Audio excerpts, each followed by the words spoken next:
Hello বন্ধুরা, দেখো আজ আমি তোমাদের জন্য নিয়ে এসেছি পিএসসি ক্লার্কশিপ ফুড এসআই-এর অর্থনীতির কিছু প্রশ্ন। তোমরা জানো আগের ভিডিওতে আমি অনেকগুলো প্রশ্ন করেছিলাম অর্থনীতির, সেই আজকে যেখান থেকে শেষ হয়েছিল ওখান থেকে শুরু হয়েছে। তো দেখো, কথা না বাড়িয়ে আমরা প্রশ্নের দিকে যাই, কারণ আমাদের পিএসসি ফুড এসআই-এর পরীক্ষার ডেট দিয়ে দিয়েছে এবং অনেকগুলো শিফটে পরীক্ষা হবে। তোমরা সকলেই জানো 16 এবং 17 তারিখ পিএসসির ফুড এসআই-এর পরীক্ষা হবে। তো দেখো, অর্থনীতির প্রশ্ন আমরা এখান থেকে শুরু করব আজকে। যে গরিবি হাটাও স্লোগান প্রথম কে দিয়েছিলেন? ইন্দিরা গান্ধী দিয়েছিলেন। গরিবি হাটাও স্লোগান প্রথম কে দিয়েছিলেন? ইন্দিরা গান্ধী। ভারতে 100 টাকার নোটে সই থাকে কার? রিজার্ভ ব্যাংকের গভর্নর। আচ্ছা, যদি রিজার্ভ ব্যাংকের বর্তমান গভর্নরের নাম আসে কে? রিজার্ভ ব্যাংকের বর্তমান গভর্নর কে? শক্তিকান্ত দাস। 1969 সালে কতগুলো ব্যাংক জাতীয়করণ করা হয়? 14টি ব্যাংক জাতীয়করণ করা হয় 1969 সালে। মুদ্রাস্ফীতি কাদের পক্ষে লাভজনক? যারা ঋণ গ্রহণ করে তাদের পক্ষে লাভজনক হচ্ছে মুদ্রাস্ফীতি। ঋণ জনগণের পরিকল্পনা রূপরেখা কে তৈরি করেন? এমএন রায়। এমএন রায় জনগণের পরিকল্পনা রূপরেখা তৈরি করেন। পরের প্রশ্নটি দেখো, সরকারের কবে থেকে কিষাণ ক্রেডিট কার্ড প্রকল্প চালু হয়? 1998 সাল থেকে। ভারতে কোন ধরনের বেকারত্ব সবচেয়ে বেশি? পরিকাঠামোগত বেকারত্ব সবথেকে বেশি। ওয়ার্ল্ড ডেভেলপমেন্ট রিপোর্ট কোন সংস্থা প্রকাশ করে? আইএমএফ, ইন্টারন্যাশনাল মনিটারি ফান্ড এর পুরো নাম। ভারতের কোন রাজ্যে দারিদ্রতার হার সবচেয়ে বেশি? সবচেয়ে কম বলছে। ভারতের কোন রাজ্যের দারিদ্রতার হার সবচেয়ে কম? সেটা হচ্ছে গোয়া। এখান থেকে একটা প্রশ্ন আসে যে গোয়ার রাজধানী পানাজি কোন নদীর তীরে অবস্থিত? উত্তর হবে মান্ডবী নদীর তীরে অবস্থিত। ভারতে দ্বিতীয়বারের জন্য ব্যাংকের জাতীয়করণ করা হয় কত সালে? 1980 সালে। ভারতে প্ল্যান হলিডে কোন সময় হয়েছিল? 1966 থেকে 1969। ভারত কবে ইন্টারন্যাশনাল মনিটারি ফান্ডের সদস্য হয়েছিল?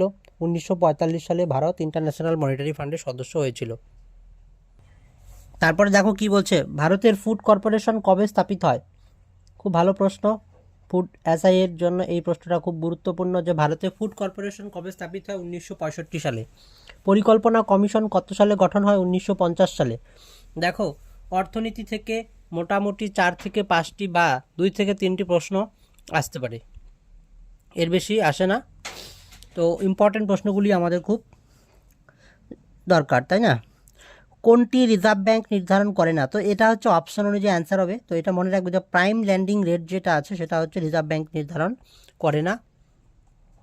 তারপরে বলছে যোজনা কমিশনের পরিবর্তে নিচের কোনটি? এর মানে নিচের কোনটি এখানে অপশন অনুযায়ী অ্যান্সার। তো কোন সংস্থা বর্তমানে কাজ করছে? তো যোজনা কমিশনের পরিবর্তে যেটা একটাই হয়েছে তার নাম হচ্ছে নীতি, NITI, নীতি। তারপরে প্রশ্ন দেখো, মিশ্র অর্থনীতির জনক কাকে বলা হয়? কেইন্সকে মিশ্র অর্থনীতির জনক বলা হয়। ইন্ডিয়া ভিশন 2020 এর মূল কারিগরকে? APJ Abdul Kalam India vision 2020 মূল কারিগর। তারপরে দেখো কি বলছে, ভারতের কোন রাজ্যে মাথা পিছু আয় সর্বোচ্চ? তো মাথা পিছু আয় সর্বোচ্চ হচ্ছে দিল্লি। কার নেতৃত্বে প্রথম জাতীয় প্ল্যানিং কমিশন বা প্ল্যানিং কমিটি গঠিত হয়েছে? জওহরলাল নেহরু। খুব ইম্পর্টেন্ট, এটা ভিভিআই প্রশ্ন। এটা বোম্বে পরিকল্পনা কত সালে কার্যকরী হয়? 1944 সালে, 1944। বোম্বে পরিকল্পনার বিকল্প হিসাবে এমএন রায় কোন পরিকল্পনা পেশ করেন? জনগণের পরিকল্পনা। গান্ধীবাদী পরিকল্পনার প্রবক্তা কাকে বলা হয়? শ্রীমান নারায়ণ আগরওয়াল। 1951 থেকে 1956 সাল পর্যন্ত চলা প্রথম পঞ্চবার্ষিকী পরিকল্পনাটি ছিল সমাজতান্ত্রিক ধাঁচে। দ্রুত হারে শিল্পায়ন কোন পরিকল্পনার প্রধান উদ্দেশ্য? দ্রুত হারে শিল্প উন্নয়ন এটা দ্বিতীয় পঞ্চবার্ষিকী পরিকল্পনার উদ্দেশ্য। পঞ্চবার্ষিকী পরিকল্পনা কত বছর পরপর হয় জানো? 5 বছর পরপর হয়। তো মানে সময়সীমাটা হচ্ছে 5 বছর। কোন পরিকল্পনাকালে শিল্প শ্রমিকদের বোনাস দেওয়া শুরু হয়? তৃতীয় পঞ্চবার্ষিকী পরিকল্পনার সময়। সবুজ বিপ্লব কথাটি প্রথম কে ব্যবহার করেন? সবুজ বিপ্লব কথাটি প্রথম ব্যবহার করে উইলিয়াম গ্যান্ডে। ভারতের সবুজ বিপ্লব সবচেয়ে কার্যকরী হয় কোন ফসলের ক্ষেত্রে? গম। ভারতের শ্বেত বিপ্লব শুরু হয় কোন পঞ্চবার্ষিকী পরিকল্পনাকালে? চতুর্থ পঞ্চবার্ষিকী পরিকল্পনার সময়। আর শ্বেত বিপ্লব কিসের সঙ্গে যুক্ত? কোন উৎপাদনের কি বলবো, এই যে গম যেমন কার্যকরী হয়, একই রকমভাবে শ্বেত বিপ্লব হচ্ছে দুধের সঙ্গে যুক্ত। নিচের কোন পরিকল্পনাটিকে জনগণের পরিকল্পনা বলা হয়? পঞ্চম পঞ্চবার্ষিকী পরিকল্পনাকে জনগণের পরিকল্পনা বলা হয়। কোন পরিকল্পনাকালে প্রথমবারের জন্য জন্ম নিয়ন্ত্রণ প্রকল্প গ্রহণ করা হয়? ষষ্ঠ পঞ্চবার্ষিকী পরিকল্পনাকালে। ভিভিআই প্রশ্ন। ভারতের কোন পরিকল্পনায় 5 বছরের শেষ হওয়ার আগেই শেষ হয় পঞ্চম পঞ্চবার্ষিকী পরিকল্পনা? তারপরের প্রশ্ন, 100% সাক্ষরতা অর্জনের উদ্দেশ্যে অনুসৃত হয় কোন পরিকল্পনা? অষ্টম পঞ্চবার্ষিকী পরিকল্পনা। ব্লু রিভলিউশন নিচের কোনটির সঙ্গে যুক্ত? তো অপশন অনুযায়ী তো অ্যান্সার হচ্ছে মৎস্য। ব্লু রিভলিউশন মৎস্যের সঙ্গে যুক্ত। সিলভার রিভলিউশন নিচের কোনটির সঙ্গে যুক্ত? সেটা হচ্ছে ডিম। কাকে ফাদার অফ ইনডিউসড ব্রিডিং বলা হয়? হীরালাল চৌধুরী। ভারতের প্রথম এগ্রিকালচারাল বিশ্ববিদ্যালয় কোথায়? পান্থনগর। কাকে ফাদার অফ হাইব্রিড রাইস বলা হয়? Yuan Longping. গ্রামীণ মানুষের প্রতিদিন ন্যূনতম কত ক্যালোরি খাবারের প্রয়োজন হয়? 2400 ক্যালোরি। কত ক্যালোরির প্রয়োজন হয়? শক্তি। হ্যাঁ। শহরের মানুষের প্রতিদিন ন্যূনতম কত ক্যালোরি প্রয়োজন হয়? 2100 ক্যালোরি। বিপিএল কথাটির পুরো অর্থ কী? Below poverty line. Below poverty line BPL এর পুরো নাম। পশ্চিমবঙ্গে 2011-12 সালের হিসাব অনুযায়ী কত শতাংশ বিপিএল মানুষ বসবাস করে? 29.7%। 2011 সালের জনগণনা অনুযায়ী পশ্চিমবঙ্গের সবচেয়ে দরিদ্রতম রাজ্য কোনটি? ছত্তিশগড় হচ্ছে 2011 সালের জনগণনা অনুযায়ী পশ্চিমবঙ্গের সালের জনগণনা অনুযায়ী পশ্চিমবঙ্গের সবচেয়ে, এই কোশ্চেনটা কেমন দিয়ে দিয়েছে দেখো। 2011 সালের জনগণনা অনুযায়ী পশ্চিমবঙ্গের সবচেয়ে দরিদ্রতম রাজ্য হবে?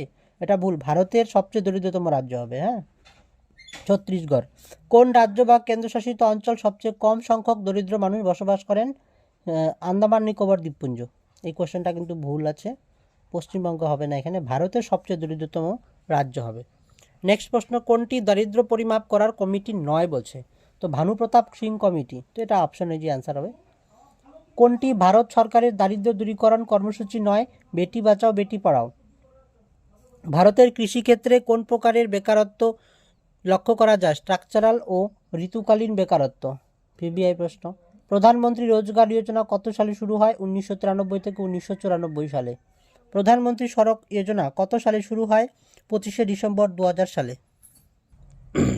প্রধানমন্ত্রী গ্রাম সড়ক যোজনা কত সালে শুরু হয় তাহলে? 25শে ডিসেম্বর 2000 সালে।